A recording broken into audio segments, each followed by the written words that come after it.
Objet SCP-5699. Classe Cernunos. Procédure de confinement spéciale. Le confinement adéquat de SCP-5699 nécessitant une incarcération de masse des personnes affectées, le verrouillage des principales zones métropolitaines et l'application extensive d'amnésiques de classe A, le confinement de SCP-5699 a été suspendu indéfiniment. Comme SCP-5699 affecte généralement les individus subissant des traumatismes et d'une instabilité émotionnelle, les spécialistes du confinement assignés à SCP-5699 ont noté que les témoins considèrent SCP-5699 comme une hallucination ou une période de délire prolongée. À ce titre, le Conseil O5 a décrété que SCP-5699 ne nécessite pas de confinement actif. Description. SCP-5699 est une anomalie ou un groupe d'entités spectrales de classe blanche, désigne une anomalie spectrale qui possède des caractéristiques utiles ou bienveillantes, ressemblant à une silhouette à capuche avec un miroir à vitre réfléchissante à la place de la tête.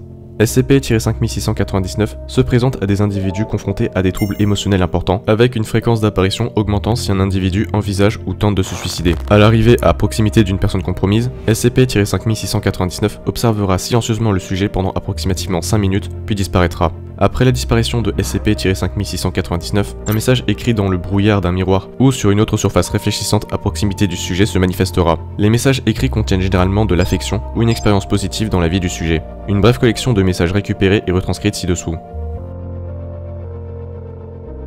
Tu as tenu ma main pendant que je lui disais au revoir et m'as raccompagné à la maison, me protégeant les yeux des nouvelles mères.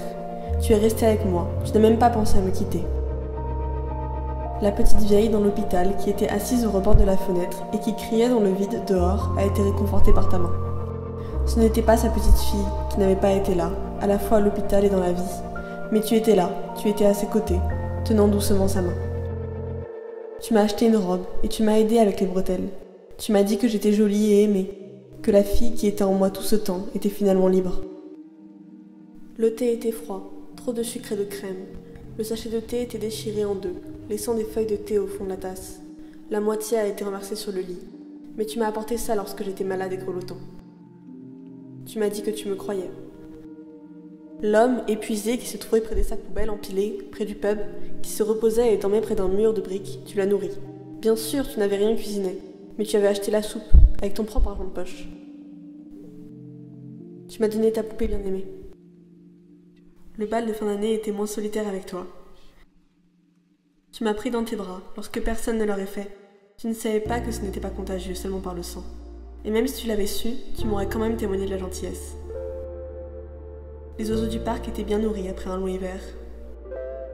Tu as tenu ma main et rafraîchi ma joue, alors que le moniteur plongeait et s'évanouissait. Tu as agrippé ma main et tenu fermement mon alliance, alors que le bip devenait fort. Et tu as doucement caressé mon bras, alors que les bips se taisaient.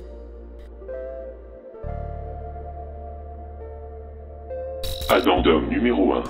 Le message suivant a été découvert sur le miroir de la salle de bain du Dr Ronald Pearson, le directeur des recherches sur le projet SCP-5699. Le Dr Pearson souffre de sévères périodes de dépression. Tu m'as laissé être libre de ma cellule. Tu m'as laissé errer et aimer. Tu m'as aidé. Tu as fait tout ce que les autres, comme toi, rechignaient à faire pour que je sois libre et aide les autres à être libres, à leur manière. Je ne t'oublierai pas. Tu es aimé par moi. N'oublie pas ça.